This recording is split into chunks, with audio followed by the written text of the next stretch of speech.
ბიზნეს მედია საქართველო. წარმოგიდგენთ.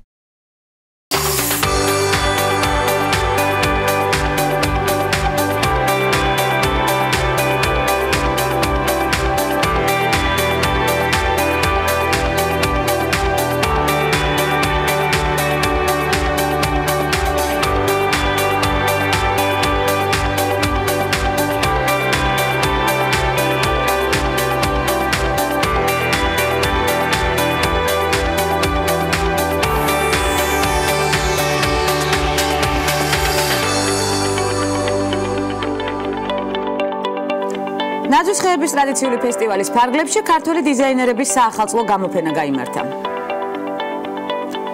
რამდენიმე დღის წინ ლოს-ანჯელესში 20th Century Fox-ის სტუდიის მიმდებარე ქუჩებზე გავრცელებული პოსტერების შესახებ ახალი ინფორმაცია ნარატივით. მოდის ექსპერტებმა 2017 წელს ყველაზე კარგად ჩაცმული ქალები დაასახელეს. ჟურნალ ვოგის მორიგი გზავნილი დღეს გადაცემაში.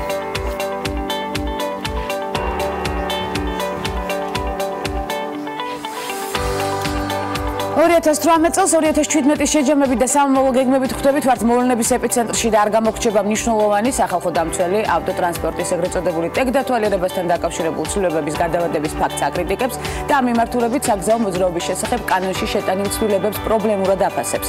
ეგრეთ წოდებული ტექდათვალიერების საკითხს ომბუდსმენი სპეციალური განცხადებით ეხმიანება. საზოგადოებაში ყოველდღიურად სულ უფრო მეტ აქტუალობას იძენს ჰაერის დაბინძურების პრობლემა, რომელიც უარყოფითად აისახება მოსახლეობის ჯანმრთელობის მდგომარეობაზე.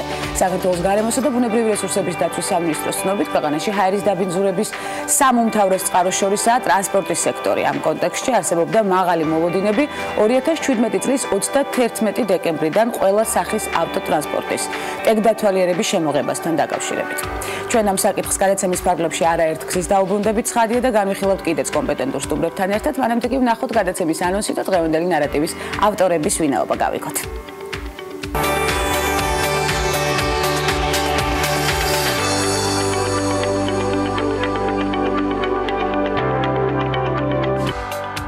ქალების ნარატივი კლუბ აქტუალური საკითხებით ოთხშაბათის გადაცემაში. სახელდებისა და სიმბოლიკის კომისიის თავმჯდომარე თინათი ნიბლოშვილი გემოვნებიანი ნარატივით ოთხშაბათს. ჟურნალისტთა დაჯილდოების მორიგი ცერემონიალი საქართველოში. თამარ ფხაკაძე, ოქროს ფრთის პრეზიდენტი, რიგით მე-15 ღონისძიებაზე ისაუბრებს. ეს ქალების ნარატივია. ვანძალ ახიცესთან ერთად.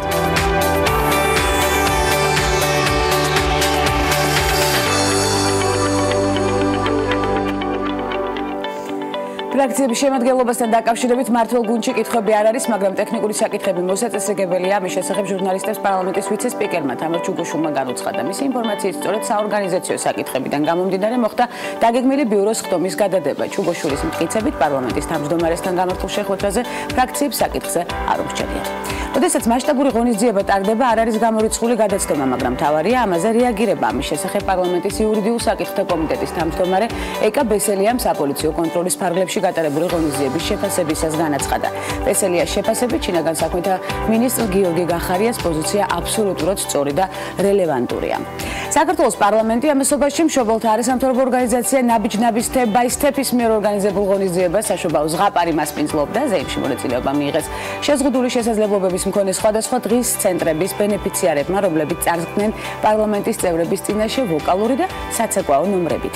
ბამბის რიგში კი ნაძვის ხეების ტრადიციული ფესტივალის ფარგლებში გაიმართა ქართველი დიზაინერების საახალწლო გამოფენა, რომელიც თბილისის მერიის კულტურის საქალაქო სამსახურის მხარდაჭერით, მეიდენ ჯგუფისა და თბილისის მოდის კვირეულის ორგანიზებით ჩატარდა. ქართველი დიზაინერების და ხელოვანების მიერ სპეციალურად ამ დღისთვის შექმნილი დიზაინის ნაძვის ხეები 35 დეკემბრიდან 31 დეკემბრამდე იქნება წარმოდგენილი თბილისის ისტორიის მუზეუმში ქარვასლა მეიდენ ჯგუფის სახონისძიებო სივრცეში.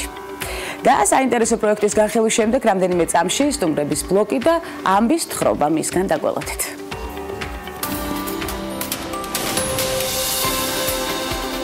სინდი შერმანი ჯენიუს გრანტის მფლობელი ამერიკელი ფოტოგრაფი და რეჟისორია, რომელიც საზოგადოებამ მისი კონცეპტუალური პორტრეტებით გაიცნო. დაიბადა 1954 წლის 19 იანვარს ნიუ-ჯერსიში. 1972 წელს ჩააბარა ვიზუალური ხელოვნების დეპარტამენტში ბუფალოს სახელმწიფო კოლეჯში. თუმცა ამ სფეროში ტექნიკური შეზღუდვების გამო შერმანმა ფაკულტეტის შეცვალა და კოლეჯში ფოტოგრაფიის სწავლა შეუდგა. შერმანის კარიერა ასევე დაკავშირებულია მოდასთან. 1983 წელს მოდის დიზაინერ დენი ბენსონთან ერთად მუშაობდა სარეკლამო დიზაინზე. იღებდა ამერიკულ ჟურნალ Harper's Bazaar-ისთვის, ხოლო 1994 წელს წარმოადგინა გაზაფხულის ზაფხულის კოლექცია რეი კავაკუბოსთან ერთად. შერმანი ჩართული იყო ფემინისტურ აქტივობებში, თუმცა არასდროს უწოდებდა საკუთარ თავს ფემინისტს. 2016 წლისთვის გამოფენით ცხოვრების იმიტაცია წარმოაჩინა ქალებზე დამკვიდრებული სტერეოტიპები, რითაც ხაზი გაუსვა თანამედროვე კულტურაში არსებულ გენდერულ როლებს. 2010 წლისთვის შერმანის თითქმის 6 ფუტის სიმაღლის ფოტოილუსტრაცია, რომელზეც თავად მხატვარი იყო გამოსახული, $2.7 მილიონ, ხოლო 2011 წელს მისი usახელო ფოტო ქრისტის აუქციონზე $3.99 მილიონ გაიყიდა. White Walls-ის მიხედვით სინდი შერმანი ყველაზე მდიდარ არტისტებს შორის 35 მილიონი ამერიკული დოლარით მესამე ადგილზეა.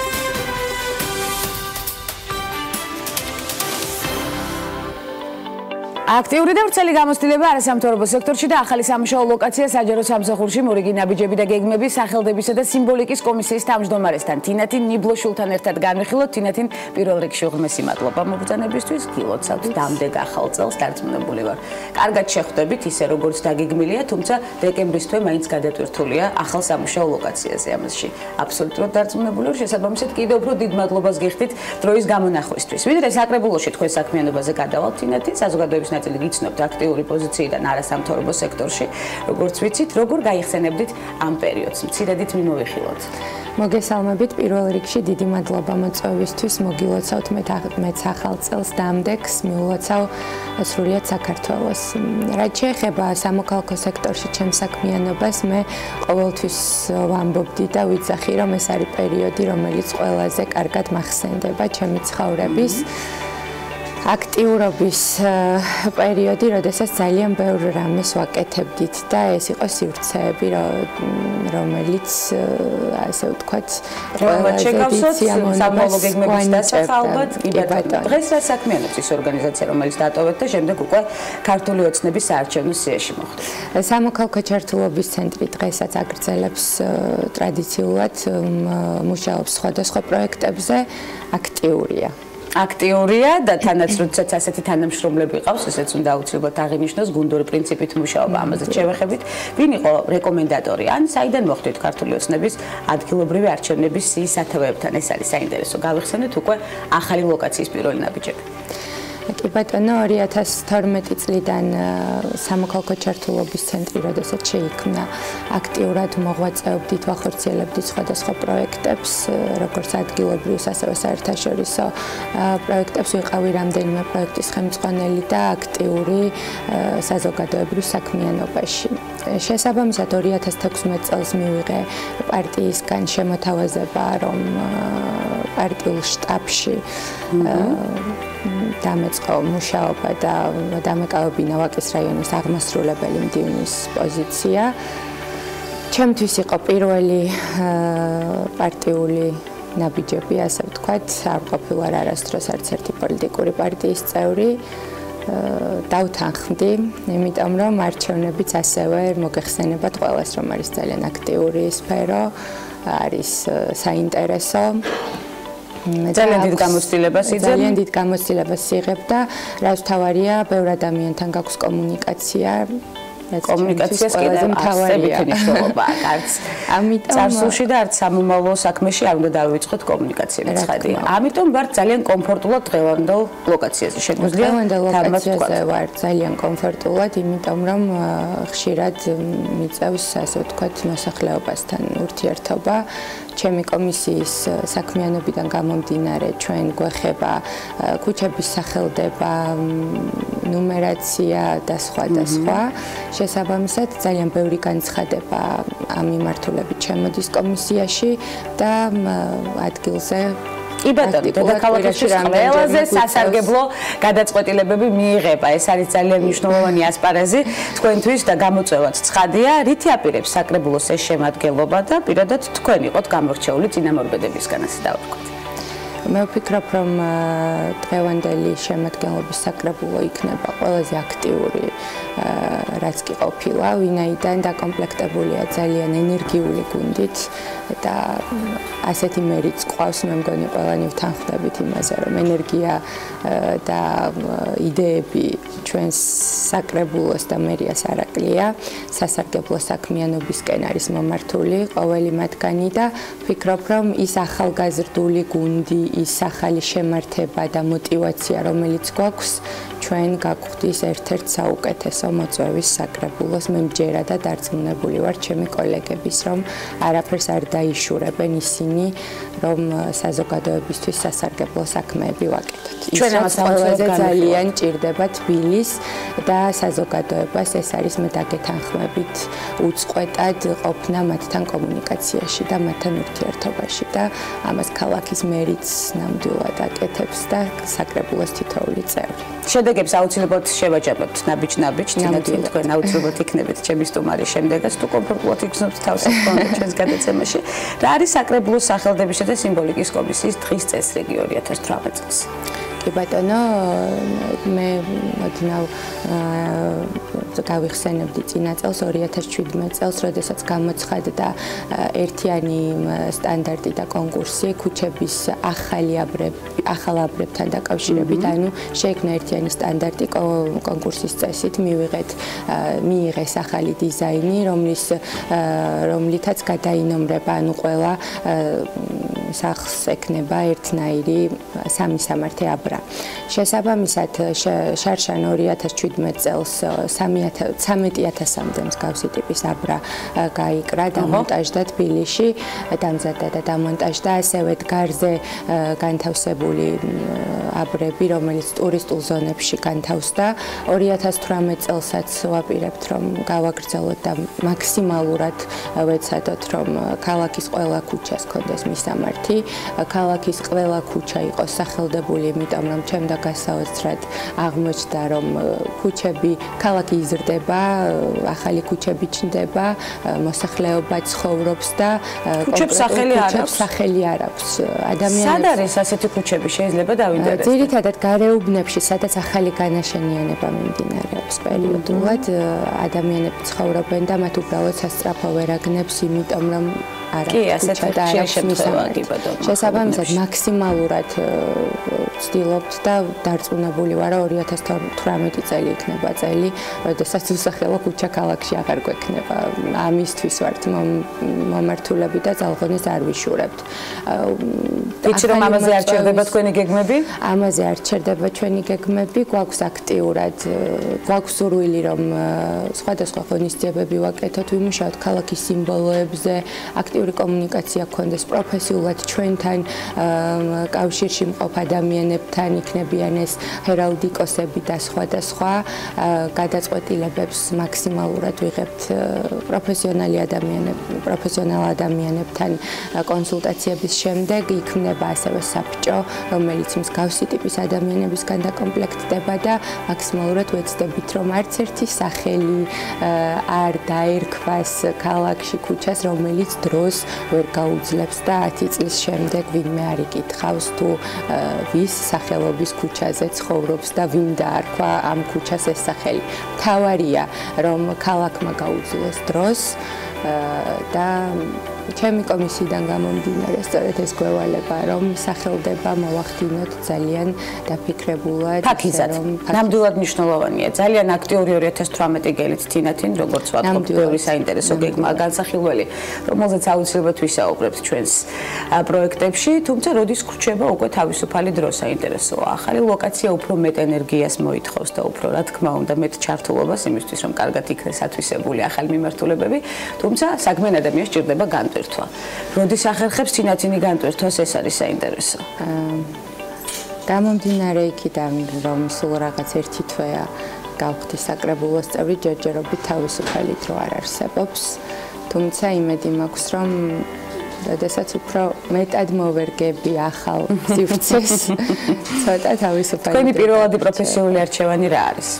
პროფესიით ვარ სამართალმცოდნე, ამჟამად ვარ კავკასიის უნივერსიტეტის დოქტორანტი, მუშაობ სადოქტორო ნაშრომზე, პროფესია ჩემი ეს არის. პროფესიაც აქტიურად მომართული, რა თქმა უნდა, სამუშაო ლოკაცია, სადაც კომფორტულად გრძნობს თინათინი თავს, აქაც აქტიური გრაფიკი, ძალიან მნიშვნელოვანი ნაბიჯები, ჩვენ 2018-ში აუცილებლად შევხვდებით ერთმანეთს, ახალი წლის გეგმებიც როგორც ვატყობ საინტერესოა, ამ მცირე ხანში მაინც მოახერხებთ განტვირთვას, ვფიქრობ, მიუხედავად ახალი სამუშაო მოვალეობებისა. სახელმდებისა და სიმბოლიკის კომისიის თავმჯდომარე თინათინ ნიბლოშვილი სტუმრობდა გადაცემას ქალების ნარატივი, უღმესი მადლობა მას მობრძანებისთვის, იმ გეგმებისთვის, რომელიც დასახა ქალების ნარატივში და რომელსაც აუცილებლად მოვიკითხებთ უკვე 2018 წელს. მცირე სარეკლამო ბლოკის შემდეგ უკვე უცხოეთში განვითარებული მოვლენებით ბრუნდებით და მოდი საინტერესო თემაზე სასაუბროთ და გველოდეთ.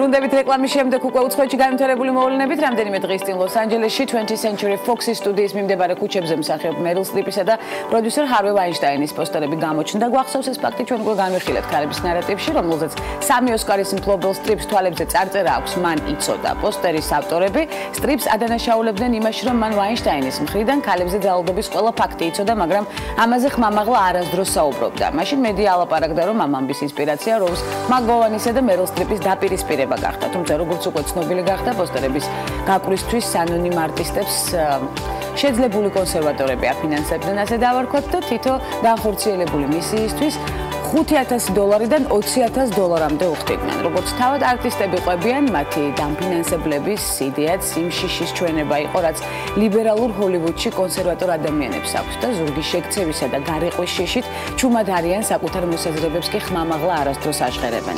სტრიპის გარდა არტისტებმა სტივენ სპილბერგის ახალი ფილმის The Post პოსტერიც გამოიყენეს, რომელზეც ამჯერად მერილის გარდა ტომ ჰენქსიცაა გამოსახული, მასზე ძველ წარწერას, სადაც სტრიპი ამბობს, მე ვიცოდი, ჰენქსი პასუხობს, ჩვენ ყველამ ვიცოდით. მე კი ვიცოდი, რომ ეს ინფორმაცია იყო მცდარი და მახსოვდა კიდეც განსახილულ საკითხებში, სწორედ ამიტომ მოვიძიეთ უკვე განვითარების ინფორმაცია და აუცილებლად გავაჟღერებთ ცხადია ქალების ნარატივში. ამასობაში კომპანია Walt Disney ამერიკული ბაზრის ლიდერი გახდა 2017 წლის მონაცემებით მისმა წილმა 20.2% შეადგინა. მეორე ადგილს 19.6%-ით Warner Brothers-ი იკავებს. Walt Disney-ის გამარჯვება მოულოდნელი იყო, რადგან წლის მანძილზე მან მხოლოდ 8 ფილმი წარმოადგინა. მაშინ, როდესაც მეორე ადგილის მფლობელის ანგარიშზე 19 პროექტი გახლავთ. აღსანიშნავია ისიც, რომ პირველ ადგილს ის უკვე მეორე წელია იკავებს. წინაწარმატების მიღწევაში მას ვარსკვლავური ომები დაეხმარა, რაც შეეხება 2017 წელს ყველაზე მომგებიანი პროექტებია მზეთ უნახავი და ურჩხული $504 მილიონი. გალაქტიკის მცველები 2 399 მილიონით, თორი 3 რაგნარეკი 306 მილიონით და ვარსკვლავური ომები 8 უკანასკნელი ჯედაი. ამ უკანასკნელის პრემიერა ცოტა ხნის წინ დაიწყო და შესაბამისად საბოლოო მოგება ჯერ არ არის დათვლილი. რაც შეეხება Warner Brothers, მისი წლევანდელი ჰიტებია საოცრება ქალი და ის. გვახსოვს ეს საკითხებიც არა ერთხლის განვიხილეთ. მხოლოდ ყურადღების გამოსაჩენად ავტომობილის მართვის დროს შეტყობინებების წერა გაცილებით უფრო წინ დაუხედავის აქციელია, ვიდრე მათი საერთოდ არ გაგზავნა. სწორედ მსგავსი ქმედებები ხდება იმ გახშირებული ავტოსაგზაო შემთხვევების მიზეზი, რის გამოც ახალ წელს შესაძლოა რომელიმე ბავშვი ოჯახის წევრის გარეშე შეხვდეს. ამ მძიმე და ემოციურ პრობლემას ეხება ორგანიზაცია FIA Foundation-ის ახალი სარეკლამო ვიდეო რგოლით, რომელიც მისთვის სააგენტო MNC-ში მოამზადა. ძალიან მნიშვნელოვანი კამპანია ვფიქრობ, რომელშიც ალბათ კიდევ დაფიქსირდება სხვადასხვა კომპანია წლის განმავლობაში. ჩვენ ამას აუცილებლად მიმოვიხილავთ. ახალი კვლევის თანახმად კი ქალის ტვინი მამაკაცის ტვინზე ბევრ არეში გაცილებით უფრო აქტიურია. მორიგი საინტერესო კვლევა, სწორედ ამით აიხსნება ის, რომ ქალს მამაკაცზე უფრო მეტად აწუხებს დაუცველობის შიში, ამბობენ. დეპრესია და უძილობა და აქვს კვების რეჟიმის დარღვევისადმი მიდრეკილებაცო. მკვლევარების თქმით, მათ შორის განსხვავების შესწავლა მნიშვნელოვანია, რადგანაც შედეგად საშუალება გვეძლევა დავინახოთ, რა განსხვავებას იძლევა ქალისა და მამაკაცის მოქმედებას შორის მათი ტვინის განსხვავებულად მუშაობა. ქალებს კაცებზე უფრო ხშირად უსვამენ ალცჰეიმერის დაავადების დიაგნოზს. კვლევის თანახმად, ქალის ტვინი კაცის ტვინზე გაცილებით აქტიურია ბევრ არეალში. კაცის ტვინზე აქტიურია ქალის ტვინის ის ნაწილი, რომელიც პასუხისმგებელია შფოთვაზე, ხასიათის ცვლილებაზე და ემოციურ კონტროლზე. მკვლევარებმა ტვინის 128 არე შეისწავლეს. მეცნიერების დასკვნით, ბევრ არეში ქალის ტვინის უფრო მეტ აქტიურობას უკავშირდება ვრცელდება ის, რომ მათ კაცებზე უფრო მეტად განვითარებული ინტუიცია აქვთ. გამოირჩევიან უფრო მეტად თანაგზნობისა და უკეთესი კომუნიკაციის უნარით, სწორედ ქალის ტვინი უფრო მეტ აქტიურობას უკავშირდება, ქალის მამაკაცზე უფრო მეტი მგრძნობიარობა და ემოციურობა. ეს იმდენად აქტუალური საკითხია, რომ ძალიან დიდი ხნის განმავლობაში შეგვიძლია ამაზე ვისაუბროთ და განვიხილოთ სხვადასხვა მიმართულებით, დავეთანხმებით ზოგ ნაწილს, ზოგს არა. ჯანმრთელობისთვის გაზიანი სასმელების მავნებლობის შესახებ კი სიმსუქნის კვლევის ევროპის ასოციაციამ 1992-დან 2012 წლებში 32 კვლევა ჩაატარა, რომლის შედეგებიც რამდენიმე დღის წინ გამოქვეყნდა. ამის შესახებ ევროაკერტი წერს და კვლევის მიხედვით დადგინდა, რომ გაზიანი სასმელები, რომლებიც ბოლო ათწლეულების განმავლობაში მზარდი პოპულარობით სარგებლობს, ადამიანს განსაკუთრებით კი მოზარდებს ჭარბწონიანობისკენ უბიძგებს, რასაც სხვადასხვა სახის სიცოცხლისთვის საშიში დაავადებები ახლავს. თან კვლევის თანახმად აქვე აღნიშნოთ, გაზიანი სასმელი ჭარბწონიანობის რთულ ფორმებს იწვევს და კუჭ-ნაწლავის ტრაქტის დაავადებებისთვის შესაბამის გარემოს ქმნის. ასევე შეუძლია გულის დაავადებების გამოწვევაც, ამაზე არაერთხელ ვისაუბრია ქალების ნარატივშიც მათ შორის. კვლევის ავტორები ამბობენ, რომ ბოლო 3 წლის განმავლობაში განსაკუთრებით გაზრდილია ჭარბწონიანობის რისკი მოზარდებსა და ბავშვებში. ისი ერთ-ერთი მიზეზიც გაზიანი სასმელია. მასში გამოქვეყნებული კვლევის მიხედვით ყოველი 6 ბავშვიდან 1-ს ზედმეტი წონა აქვს. უკვე არსებობს ფეხსაცმელი, რომელიც წყალგამძლეა, ვესი გამოიყურება როგორც ჩვეულებრივი სტანდარტული სპორტული ფეხსაცმელი, თუმცა მისი გამოყენება ნებისმიერ ამინდში და პირობებში არის შესაძლებელი. წელიწადში საშუალოდ 150 დღე წვიმს, შესაბამისად 10 დროს შეუფერებელი ფეხსაცმლის გამო დისკომფორტს განვიცდით ცხადია, ამ ფეხი გვისველდება. ვესი ეს არის ფეხსაცმელი, რომლითაც თავისუფლად შეგიძლიათ მოძრაობა წვიმაში, თოვლსა და ტალახში, ისე რომ ფეხი არ გისველდებოდეთ და ვარც ფეხსაცმელი გესვებოდეთ ადვილად. დასვრის შემთხვევაში ძალიან ადვილად იწმინდება, სხვა შორის ესეც დასძინეს შემქმნელებმა. სხვა მსგავსი ფეხსაცმელებისგან განსხვავებით ის აირის მოძრაობას არ უშლის ხელს და ფეხს სუნთქვის საშუალებას აძლევს. ფეხსაცმელი 3 ფენისგან შედგება, რაც მას წყლის შეღწევისგან იცავს. დამზადებულია პოლიესტერილისგან და ნეილონისგან, რაც მის ელასტიურობას განაპირობებს. აბსოლუტური აღწერილობა გვაქვს ფეხსაცმლის და შეგვიძლია უკვე დავინტერესდეთ მისი შეძენით. ფასსაც აუცილებლად გაგაგებინებთ პირდაპირ ეთერში. მოდის ექსპერტებმა ამასობაში, როგორც უკვე აღვნიშნეთ, 2017 წელს ყველაზე კარგად ჩაცმული ქალები დაასახელეს. ამის შესახებ ჟურნალი Vogue წერს, სიაში შევიდნენ მსახიობები ნიკოლ კიდმანი, ნატალი პორტმანი, ემა სტოუნი, კლერ ფოი, ასევე ზენდაია კოლმანი და რუთ ნეგა. მომღერლები და მოდელები რიანა, ზოი კრავიცი და სოლანჟ ნოულზიც, ასევე საფრანგეთის პრეზიდენტის ცოლი ბრიჟიტ მაკრონი. ექსპერტებმა რეიტინგი ცნობილი სახეების ოფიციალურ შეხვედრებზე ჩაცმული სამოსის მიხედვით შეადგინეს. და რა თქმა უნდა, ვართ მოვლენების ცენტრში ნებისმიერი მიმართულებით ჟურნალისტთა საერთაშორისო ფონდმა ოქროს ფრთა 21 პრიზიორი გამოავლინა. რამდენიმე წამში სტუმართან ერთად ბრუნდებით და გველოდეთ.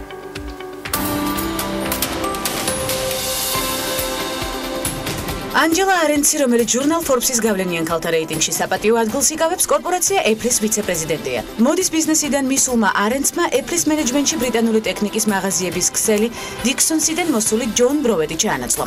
აღსანიშნავია, რომ არენცი Apple-ის მენეჯმენტში პირველი ქალია, რადგან ტიმ კუკის გუნდში ყოველთვის მხოლოდ კაცები იყვნენ. ანჯელა Apple-ის საცალო ვაჭრობისა და ონლაინ გაყიდვების დეპარტამენტს ხელმძღვანელობს. ის უშუალოდ ტიმ კუკს დაექვემდებარა. კორპორაციაში სამუშაოდ ანჯელა არენცი 2014 წლის გაზაფხულზე გადავიდა. მანამდე ეს გავლენიანი ქალბატონი ბრიტანული კომპანია ბარბერის გენერალური დირექტორი გახდათ. ბარბერი ლუქს კლასის ტანისამოს აქსესუარებსა და პარფიუმერიას აწარმოებს. ანჯელამ კომპანიაში მუშაობა 2006 წლის იანვარში დაიწყო. იმავე წლის ივლისში ის სათავეში ჩაუდგა კომპანიას. CNN მანის მონაცემებით 2012 წელს არენცი იყო ყველაზე მაღალანაზღაურებადი ტოპ მენეჯერი დიდ ბრიტანეთში, რომელმაც 26.3 მილიონი დოლარი გამოიმუშავა. 2 წელიწადში კი შემოსავალი გაზარდა და 2014 წლის მონაცემებით 82.6 მილიონი დოლარი გამოიმუშავა. ბარბერიში მუშაობამდე არენცი ხელმძღვანელ თანამდებობებს იკავებდა კომპანიებში Liz Claiborne და Donna Karan International. ანჯელა არენცის საერთო გასამსჯელო 105.5 მილიონი დოლარია. CNN მანიმ კი 2016 წლის ყველაზე მაღალანაზღაურებადი ქალების რეიტინგი გამოაქვეყნა, სადაც არენცის შემოსავალი 25.8 მილიონი ამერიკული დოლარია.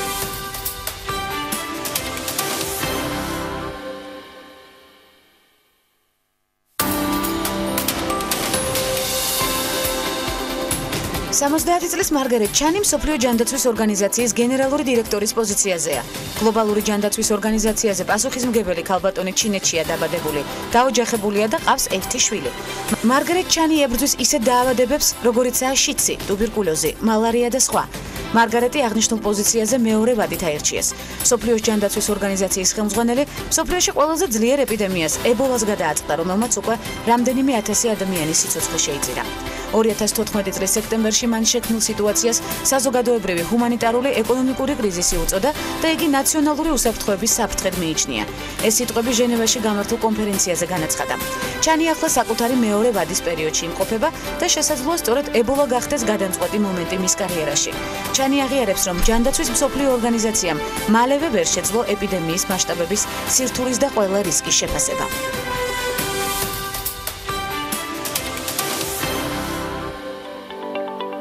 ჟურნალისტთა საერთაშორისო ფონდმა ოქროს ფრთა 21 პრიზიორი გამოავლინა რიგით მე-15 დაჯილდოების ცერემონიალზე მის მნიშვნელობასა და გუშინდელ შედეგზე თამარ ფხაკაძე ოქროს ფრთის პრეზიდენტი ისაუბრებს. კიდევ სხვა მრავალი რეგალიის მფლობელი, რომელზეც უკვე მოგვიანებით გავამახვილებთ ყურადღებას, უღრმესი მადლობა.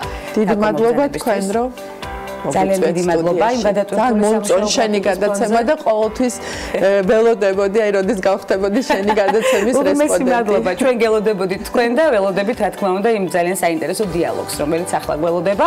ვილოცავთ ჯილდოს მფლობელებს 21 გამოვლინდა, გილოცავთ მე-15 ცერემონიის წარმატებით დასრულებას და კმაყოფილ სახეებს, რომელიც გუშინ ნახეთ.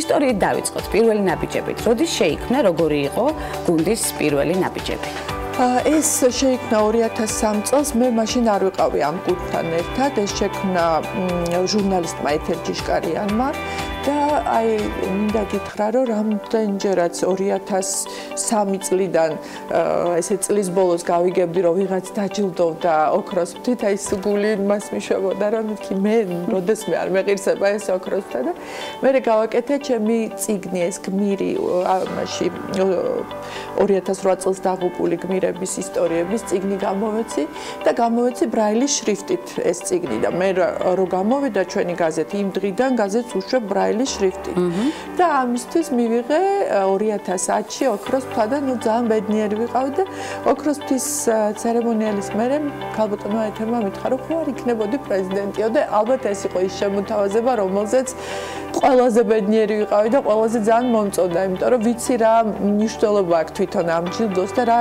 ძვირფასია ყველა ჟურნალისტისთვის, რომელსაც წლის ბოლოს ეუბნებიან, რომ დიდი მადლობა, შენ ძალიან კარგად იმუშავე, ეს მართლა ძალიან მნიშვნელოვანია. და არა მხოლოდ ჟურნალისტისთვის. და არა მხოლოდ ჟურნალისტისთვის, რა თქმა უნდა. დიდი ისტორია აქვს დაჯილდოებას. ალბათ იყო შემთხვევები, როდესაც ზოგი ბედნიერი რჩებოდა, ზოგი იმედგაცრუებული, აი ეს მომენტები მინდა გავიხსენე ჯილდოს გარეშე დარჩენის გამო.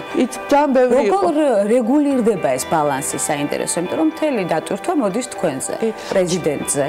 იცი როგორ რეგულირდება? აი ამ პროცესს ყავს ძალიან სამართლიანი ჟიური, რომლის კომპეტენციასაც როგორც წესი მიუხედავად იმისა, რომ ეს საქართველო და არავინ არავის არ ენდობა და სულ არ იკითხვის ნიშნები, რომ მე თუ არა აბა რატო ის თუ რა, აი ესეთი მაინც არ ყოფილა თითქმის შემთხვევა, რომ აი ჟიური ისეთი შერჩეული იყო, რომ მათი გადაწყვეტილება ნუ 60-80% მაინც დაეყენებინოს ეჭქვეშ.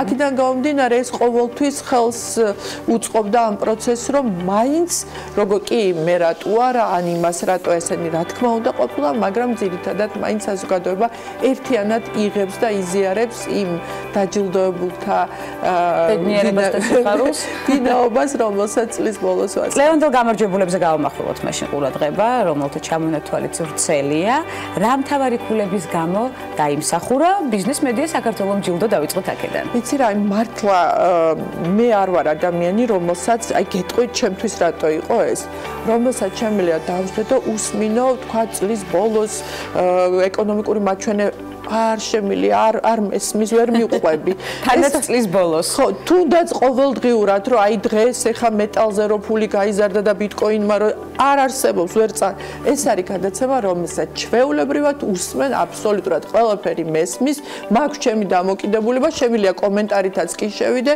ეს არის ძალიან მნიშვნელოვანი როდესაც შენ ესეთ სპეციფიურ და რთულ თემას ფართო მასებისთვის ხდის სახალხოს გასაგებს ადეკვატურს და ნებისმიერ ადამიანს შეუძლია მასთან იდენტიფიცირება, ეს ნიშნავს, რომ შენ ხარ წარმატებული ჟურნალისტი და უპირველეს ყოვლისა შენ იცი არაჩვეულებრივად შენი თემა, რაზეც მუშაობ. აუცილებლად უნდა იცოდე შენი თემა, რაზეც მუშაობ. კი, ბევრმა იცის, მაგრამ ისეთ სიტყვებს ლაპარაკობენ, რომ ღმერთო ფიქრობ. მართალია. საზოგადოებისთვის გასაგები ენაზე ცხადია, რით განსხვავდებოდა წლევანდელი ცერემონია წინამორბედებისგან, უნდა აღვნიშნოთ ესეც დამატებული ნომინაციები და სტუდენტების ხაზი. ეს იყო მეტად ამაღელვებელი. კი, სტუდენტების ხაზი გავაკეთეთ შარშან პირველად. მოგვიდა ესეთი იდეა, რომ აი ახლა გუშინ შენ თვითონაც ნახე, რომ ეს არის სივრცე, სადაც არის მთელი მედია მენეჯმენტი, ასე ვთქვათ. ანუ და მე მაგალითად თვითონ ახლა გაზეთი მაქვს, ხო და სულ როდესაც ტელევიზიაშიც მუშაობდი, სულ მქონდა დამოკიდებულება, ღმერთო, სად არიან ახალი კადრები, ანუ ახლები გჭირდება, კარგები, გამოცდილებას ჩვენ მივცემთ, ანუ პროდუქტი, რომლისგანაც რამეს შექმნი. და სულ არის ამის დეფიციტი და გადავწყვიტეთ, რომ უნივერსიტეტებს თვის მიგვამართა და გვთქვა, რომ აი მოგვეცით წარმატებული სტუდენტები, გავაცნობთ ამ ხალხს და ეგება შედგეს მათი ტანდემი. და შედგა შარშან. აი ეს იბერიაში მუშაობს ახლა სრულად არაჩვეულებრივი ჩვენს მიერ დაჯილდოებული სტუდენტი, რომელიც აი პირდაპირ დაჯილდოებიდან უთხრეს, რომ მოდით აბა ჩვენთან გაიარეთ სტაჟირება და შემდეგ დარჩა და ერთ-ერთი წამყვანი ჟურნალისტია და ამიტომ წელს უკვე ძალიან ბედნიერები ვიყავით, როდესაც ამას ვაკეთებდით, იმიტომ რომ წელსაც ძალიან იჭერ მე აი უკეთებ 4-ვეს რეკომენდაციას, რომ თავისუფლად შეუძლია ნებისმიერ ტელევიზიას გამოზარდოს მათგან იდეალური ჟურნალისტები. რეკომენდაცია ქალების ნარატივის პირდაპირ ეთერში აქტიურობენ ტელევიზიების ხელმძღვანელები, ცხადია. ნამდვილად და ყველაზე მნიშვნელოვანი რაც იყო გუშინ ჩვენ ამ ჯილდოს დავარქვით ნუცა. ეს არა იმიტომ, რომ მაია ასათიანის შვილი იყო, არა ეს არაფერ შუაში არ არის. იქაც ახსენეთ სცენაზე. კი, იქ მთავარი წარმოედგინეთ 18 წლის გოგონა, რომლის სახელობის მემორიალი არის საფრანგეთის ამერიკულ უნივერსიტეტში, რომლის სახელობის დაფინანსება აქვთ იქ სტუდენტებს და რომლის სახელზეც სტუდენტებმა ხე დარგეს. ანუ რისი თქმა მინდა, ის თავის 18 წლის ასაკში იყო საკმაოდ წარმატებული. აქედან გამომდინარე კი მაია ჩვენი მეგობარია, კი რა თქმა უნდა, მაგრამ ის რომ ის იყო ესეთი წარმატებული, მე მინდა რომ ახლა აი ამ სტუდენტებს სამკერდე ნიშანი, რომელიც ფრთის ფორმის იყო, თავი მოუმრგვალეთ და გახდა ნის ფორმის, რომ ეს პრემია ნუცა იყოს. სანამ ეს პრემია იარსებებს, ჩვენთან ერთად იქნება და იცოცხლებს მისი სახელი.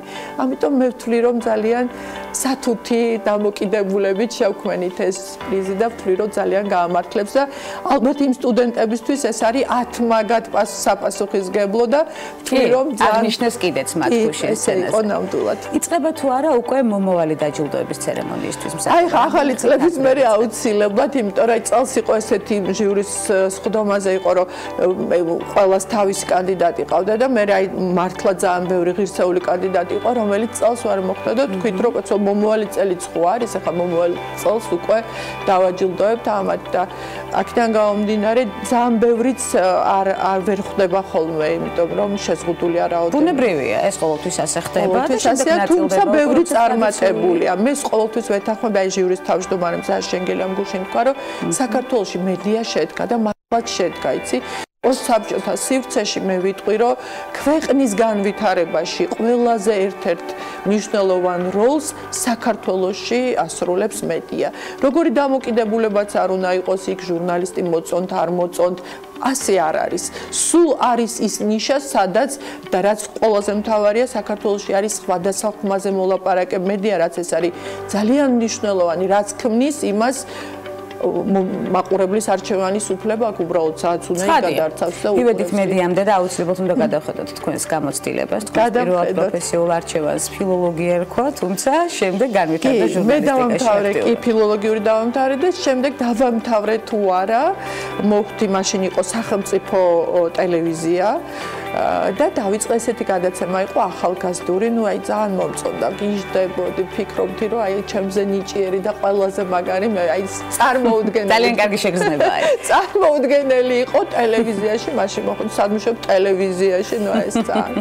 მე შეიქმნა უკვე იბერვიზია, მე და ზაზა ვართ ბავშვობის მეგობრები და რა თქმა უნდა წავედი იბერვიზიაში, იმიტომ რომ ეს იყო სრულიად ახალი გამოწვევა, აი სრულიად ახალგაზრდა უნიჭიერესი ადამიანები, რომლებიც აი აი წმინდა ენთუზიაზმზე ქმნიდნენ დამოუკიდებელი საქართველოში პირველი დამოუკიდებელი ტელევიზიის ისტორიას და ნუ იმის სადავეებთან ყოფნა ეხა ნამდვილად ძალიან მნიშვნელოვანი და ძალიან ბევრი ჟურნალისტი ვინც დღეს რაღაცა ისეთი თავის სახელით და გვარით არსებობს იქიდან მოდის იბერვიზიიდან მოდის აქედან გამომდინარე ესეც იყო ძალიან სერიოზული გამოცდილება მე ისე დავბრუნდი ტელევიზიაში იბერვიზია დაიშალა იცით თქვენ გახსოვს ეს პერიოდი და ტელევიზიაში უკვე ჩემი საბოლოო პოზიცია იყო თავმჯდომარის მოადგილე ვიყავი ინფორმაციის და პოლიტიკის მიმართულებით და მე უკვე 2005-ში მოხდა ისე რომ ჩვენ ერთად ვეღარ ვიმუშავებთ როგორც ხდება ხოლმე აი ესეთი წინადადები ხდება ხშირად საქართველოში განსაკუთრებით არაერთხელ გაგვიხილავს ასეთი თემები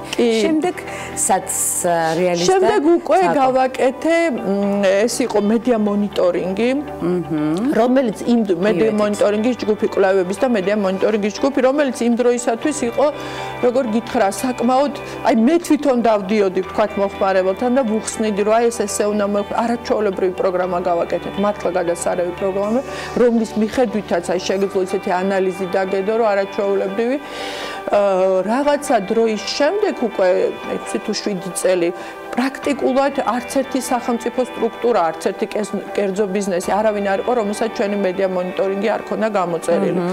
და საკმაოდ სარფიანი ბიზნესი შეიქმნა ამისგან, ასე ვთქვათ, რომელიც უკვე შემდეგ მოგვიანებით გავყიდეთ ეს მედია მონიტორინგი და ამ თანხით დავიწყეთ გაზეთის გაკეთება. კი ბატონო. და უკვე აი ეს გაზეთი არის თითქმის 10 წელია უკვე არის და ისე მახსოვს პირველი გაზეთი რო პირველი ნომერი რო გამოვიდა ვიყავი შოკში იმიტომ რომ ეს იყო პირველი შეხება ჩემი ბეჭდურ მედიასთან და ვიღაცამ მიგვიპატიჟა რომელიღაცა გაზეთმა 10 წლის იუბილეზე და ვთქვი რომ ღმერთო 10 წელი როგორ არსებობს ამ წვალებას 10 წელი როგორ უძლებთ იმიტომ რომ ეს ხო არ არის მარტო მედია კი ეს არის ბიზნესი რომელსაც აი ყველანაირად უნდა მივიდეთ თუ ვერ გაყიდი ვერ იარსებებ ეს არის ძალიან რთული პროცესი ამიტომ აი როგორ გითხრა და მომხმარებელი კიდე მყიდველი არის არაერთგვაროვანი ძალიან და ის რომ შენ აიძულო იყიდოს გაზეთი და ამაში ფული დახარჯოს დღეს როდესაც ხალხს პურის ფული არ აქვს ეს არის